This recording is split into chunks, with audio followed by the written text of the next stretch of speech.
नागपुर से रहने वाले हैं और साइकिलिस्ट हैं। और डिप्रेशन जो एक बहुत गंभीर बीमारी है, भारत का जो है छठा स्थान है पूरे विश्व में। और ये भी एक डिप्रेशन का शिकार हो गए थे। उसके बाद इन्होंने सोचा कि आखिर इस जटिलता से कैसे निकला जाए। तो 13 जून को इन्होंने फैसला किया कि हम डिप्रेशन को लेकर लोगों को जागरूक करते हुए हम पूरे देश का भ्रमण करेंगे। यानी अभी ये भारत का भ्रमण कर रहे हैं और लगभग 12 राज्यों का जो है इन्होंने अभी भ्रमण किया है। और विभिन्न रास्तों से होते हुए और लोगों से रूबरू होते हुए ये बिहार पहुँचे हैं और पटना पहुँचे। पटना में पिछले 2-3 दिनों से ये पटना में हैं और पटना के जो है मरीन ड्राइव है और इन इलाकों का ये इन्होंने साइकिल से दौरा किया है और लोगों से रूबरू हुए हैं। उनसे जानेंगे कि विशाल जी, आपने डिप्रेशन को लेकर जो है एक यात्रा आपने शुरू की है, इसका जो है कैसे आपको लगा कि हमें यात्रा करना चाहिए? जी, वो एक वक्त था कि 2019 में हम खुद का एक किताब लिख रहे थे। तो किताब लिखते वक्त अब बहुत सारे सोच विचार हमारे मन में आ रहे थे। वो पूरे विचार थे खुद के बारे में, क्योंकि अगर यदि मुझे कुछ लिखना है तो पहले मुझे खुद को समझना पड़ेगा, खुद को देखना पड़ेगा। और जब मैं खुद को देखने लगा, खुद के भीतर झांकने लगा, तो पता चला कि मुझ में मैं छोड़ के सब कुछ मौजूद है। तो जैसे कि एक उदाहरण देता हूँ, जैसे ही हम पैदा हो जाते तभी लोग डिसाइड कर लेते कि ये बड़ा होके क्या करेगा, मेरा बेटा इंजीनियर बनेगा, मेरा बेटा डॉक्टर बनेगा। अब तक ये नहीं पूछा कि तू खुद क्या करना चाहता है। मैंने अब तक बात भी करना शुरू नहीं की, बट बराबर वो परिवार ने एक सर्कल बना दिया।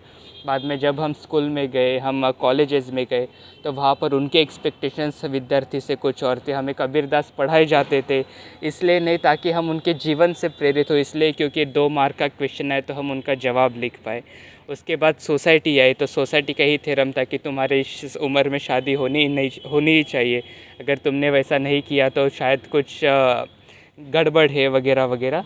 तो कहीं ना कहीं लगने लगा कि लोगों ने ज़िंदगी जीने का एक थ्योरम बना के रखा है और उसी थ्योरम को उन्होंने ज़िंदगी मान लिया है। चलो मान लेते कि यदि ये थ्योरम एक आइडियल थ्योरम है, तो फिर India is a 6th most depressed country in the whole world. 2017 में यदि पूरे विश्व में कहीं सुसाइड हुए तो वो हमारे अकेले इंडिया में हुए थे। तो तब हमें कहीं ना कहीं लगा कि एक और लोग कह रहे कि यही ज़िंदगी जीने का सही तरीका है और उसी सही तरीके में इतना डिप्रेशन में, तो हो सकता है कि जिसे हम ज़िंदगी समझ रहे, एक तो वो ज़िंदगी नहीं है या फिर ज़िंदगी कुछ और थी, बट इंसान ने कभी ढूंढने का प्रयास ही नहीं किया। जी, तो आप खुद डिप्रेशन में आए हुए थे, उसके बाद से आपने सोचा कि हमें इससे कैसे निकलना है। अभी आप लोगों से आप मिलते हैं तो आपसे क्या बातें होती है और आपसे क्या जानना चाहते हैं वो लोग? जी, जब हम उस डिप्रेशन के पीरियड में थे तब हमें कहीं ना कहीं लगा कि यदि अगर हमें वो ज़िंदगी ढूंढनी थी, क्योंकि हमारे सामने वो क्वेश्चन था। तो यदि अगर हमें वो ज़िंदगी को जानना है, ढूंढना है, तो क्या करना पड़ेगा? तो सबसे पहले हमें खुद के कंफर्ट जोन को, खुद के विचारों को छोड़ना पड़ेगा। जो बचपन से मेरे मन में बिलीफ, सही गलत वगैरह जो कुछ भी लोगों ने डाला था, हमें उससे परे निकलना पड़ेगा। तो हमने सोचा कि हम हमारी साइकिल लेके हमारा घर छोड़ेंगे और भारत में जो विभिन्न तरह के लोग हैं, जिसमें एक कैटेगरी आते हैं जिसमें लेबर आते हैं, फार्मर आते हैं, पेंटर्स आते हैं, जो एक लोग उन्हें एक अलग नज़र से देखते हैं। एक कैटेगरी आती है जिसमें वेल एजुकेटेड लोग, जिसे कहते हैं कि डॉक्टर हो गया, इंजीनियर हो गया, लॉयर हो गया एंड मेनी थिंग्स, वैसे एक प्रोफेशनल लोग आते हैं। और एक होता है कि जिसमें अनप्रिविलेज क्लासेस, फिर ऑर्फन्स आ गए, उसमें ट्रांसजेंडर्स आ गए, उसमें ट्राइब आ गए, उसमें ओल्ड एज पीपल आ गए, HIV एड्स विक्टिम्स आ गए। तो हमने सोचा हम इन सारे लोगों से मिलेंगे, उनके साथ हमारा वक्त स्पेंड करेंगे, उनके साथ उन्हीं की तरह बन जाएंगे। अगर मैं फार्मर के साथ रहता हूँ तो उसके साथ फार्मिंग कर लेता हूँ, लेबर के साथ रहता हूँ तो लेबर का काम कर लेता हूँ, NGOs के साथ वॉलेंटियरिंग कर लेता हूँ, ट्राइब के साथ भी मैंने 2 महीने छत्तीसगढ़ में बिताए। तो इस तरह जब मैं उनके साथ उनके जैसा बन के रहता हूँ तो इंटरनली कम्युनिकेशन होता है कि मैं उनसे कुछ सीखता हूँ। क्योंकि जैसे ट्राइब के पास इतना कम रिसोर्स है, ना ही इलेक्ट्रिसिटी है, ना ही पैसे का इतना व्यवहार है, बट काफ़ी खुशी से वो अपनी ज़िंदगी जी रहे। टू द कॉन्ट्ररी, हम काफ़ी रिच लोगों के साथ रहे, उनके पास बहुत कुछ है उनके ज़िंदगी में, पर सब कुछ होने के बावजूद भी मुझे 6 दिन में उनके चेहरे पर एक मन से निकली हुई मुस्कुराहट नहीं दिखी। तो इसी तरह से हम उनसे कुछ सीखते हैं और वो हमसे कुछ सीख लेते हैं और हम आगे जाते हैं। स्कूल्स कॉलेजेस में भी हम जाते हैं। अभी तो कोविड की वजह से बंद थे, बट फिर से हमने शुरू कर दिया है। वहाँ जाके बच्चों के साथ डिस्कशन करते। आपकी यात्रा में कौन कौन सी कठिनाई आई, ज़रा शॉर्ट में बताइए। जी, जब हम निकले थे 13 जून 2020 को, उस वक्त तो कोविड पीरियड चल रहा था।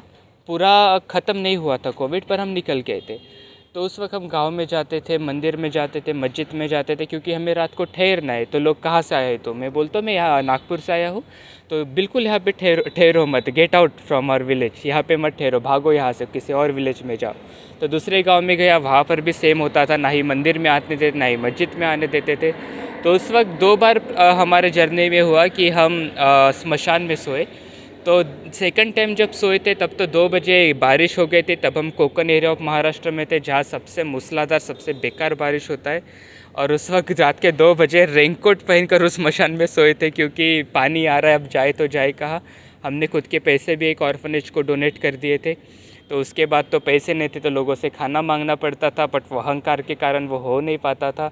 तो 3 दिन भूखा रहना, 4 दिन भूखा रहना। फिर जब पेट की तड़प मुझे तड़पाने लगी, तब मैं खाना मांगने लगा। तब पता चला कि खुद में कितना अहंकार है। कोयम्बतूर पहुंचा तो साइकिल का कोई प्रॉब्लम आ गया, तो साइकिल नहीं थी। तो कोयम्बतूर से चेन्नई हमें पद यात्रा करनी पड़ी।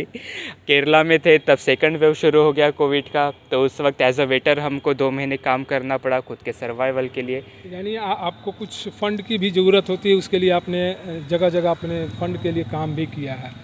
तो अब बिहार में जो है क्या रिस्पांस मिल रहा है, लोगों से बात करने पर क्या आपको लग रहा है? जी, बहुत अच्छा रिस्पांस मिल रहा है। जैसे कि आपने फ़ंड की बात की, तो हमने खुद का फ़ंड पूरा डोनेट कर दिया था। तब से खुद का एक भी रुपया हमने साथ में नहीं रखा।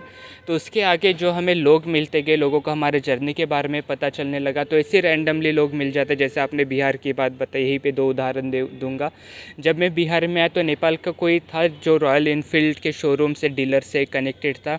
जब उनको पता चला तो उन लोगों ने मोतिहारी में मुझे होस्ट किया। उसके बाद हाजीपुर में मुझे होस्ट किया। मेरा एक दोस्त है जो कि पुणे का है, उसका एक कंपनी है जो इधर भी ट्रैम्पोलिन पार्क है, गेट क्रेजी नाम का, गोला रोड पे। उन्हें पता चला तो उन्होंने कहा कि आप हमारे पास आए, हमारे साथ आप रह सकते हो। यहाँ पर और एक एडवेंचर पार्क है आपके जलालपुर में, उन लोगों को पता चला तो वो भी हमें बुला रहे। तो इस तरह से वो बोलते हैं ना कि यदि हम किसी चीज़ को पूरे शिद्दत से चाहते, वो शाहरुख खान का डायलॉग था कि यदि हम किसी चीज़ को पूरे शिद्दत से चाहते तो ये पूरी कायनात आपको सपोर्ट करती है। तो ऐसे मुझे ही नहीं पता कि विदाउट मनी लेके मैं यहाँ तक कैसे पहुँचा, और आज 816 दिन हो गए। 816 दिन हो गए, और इसके बाद आप शायद नॉर्थ ईस्ट जाने वाले हैं, बांग्लादेश, म्यांमार भी जाने वाले हैं। जी, यहाँ से जो हमने कंफर्म कर लिया है, जो हमें एक क्लियरिटी दिखाई दे रही है, वो है एक नॉर्थ ईस्ट की और दूसरा बांग्लादेश की। उसके बाद कोलकाता आने के बाद हम प्रयास कर रहे हैं कि यदि हम साउथ ईस्टर्न कंट्रीज़ में जा पाए, जो कि 7 कंट्रीज़ है। तो जैसे Myanmar, Malaysia, Singapore, Thailand, Laos, Cambodia. तो हमारी कोशिश तो है कि यदि हम वहाँ पे जा पाए। एक बात में क्या कहना चाहेंगे, काफ़ी लोग डिप्रेस हो रहे हैं और इस काफ़ी जटिलता जो है अब ज़िंदगी लोग बनाते जा रहे हैं, उनको कैसे कहेंगे कि आप लोग जटिल ज़िंदगी से कैसे बाहर आएंगे? जी, पहले बात तो हम ये कहेंगे कि पहले हम जिस भाग दौड़ में लगे हुए हैं ना, तो वो एक तरह का इल्यूज़न है। वो किसी और ने हमें उस रेस में पार्टिसिपेट करवाने के लिए मना लिया है, और वो जड़ से हमें मनाया है कि यदि आप इस रेस में हो तो ही आप सक्सेस हो, तो ही आप ज़िंदगी जी रहे हो। अगर आप पैसा नहीं कमा रहे हो, या फिर आपको पैसे में इंटरेस्ट नहीं, आपको पद में, आपको प्रतिष्ठा में इंटरेस्ट नहीं है, तो आप एक मूर्ख इंसान हो। इस तरह से हमारे मन में भर दिया गया है। और आज सब लोग वो पाने के लिए, वो प्रतिष्ठा, वो पद पाने के लिए खुद को गंवाने के लिए तैयार है। बट मैं बोलता हूँ कि यदि आपने सिकंदर बन के पूरा दुनिया जीत गया है, बट आप खुद को नहीं जीत पाए, तो ये सबसे बड़ी आपकी हार है। और आज वही हो रहा है। बुद्धा अंग्रेज़ों से पहले आए और उन्होंने हमें मेडिटेशन सिखाया, ध्यान सिखाया। बट हमें ध्यान की सवय अब तक नहीं लगी, ध्यान की आदत नहीं लगी। बट उसके बाद आए हुए अंग्रेज़ों की चाय की आदत ज़रूर लग गई। तो आज हम रोज़ चाय पीते हैं, बट आधा घंटा खुद को हम नहीं देना चाहते। आज हम बड़े बड़े ऑफिसर बनने के लिए 18-18 घंटे, 24-24 घंटे, मतलब आँख फाड़ फाड़ के पढ़ाई करने के लिए तैयार है। बट ध्यान करने के लिए, खुद के ऊपर देखने के लिए, खुद के विचारों को देखने के लिए आधा घंटा हमारे पास नहीं है। तो मैं पहली बात यही कहना चाहूँगा कि जितना हो सके उतना हमारे जो 5 सेंसेस है ना, वो बाहर से इंफॉर्मेशन लेता है। बट हमें ज़रूरत है कि हम एक अंदर का दिया जलाए और खुद के भीतर का प्रकाश देखें। तो ये हैं विशाल टिकारे, जो लगभग भारत में 12 राज्यों का ये इन्होंने दौरा कर चुका है, और ये अब बांग्लादेश की ओर जा रहे हैं। और लोगों में डिप्रेशन तुरंत हावी हो जा रहा है। आए दिनों आप देखते होंगे काफ़ी सुसाइड की जो है वो खबरें आ रही हैं।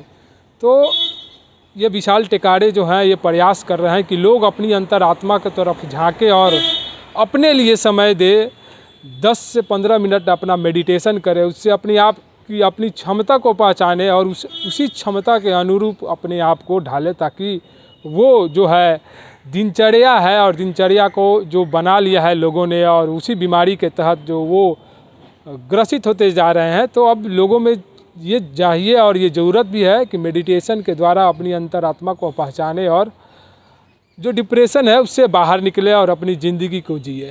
तो ये हैं समाचार प्लस के लिए पटना से मणिभूषण।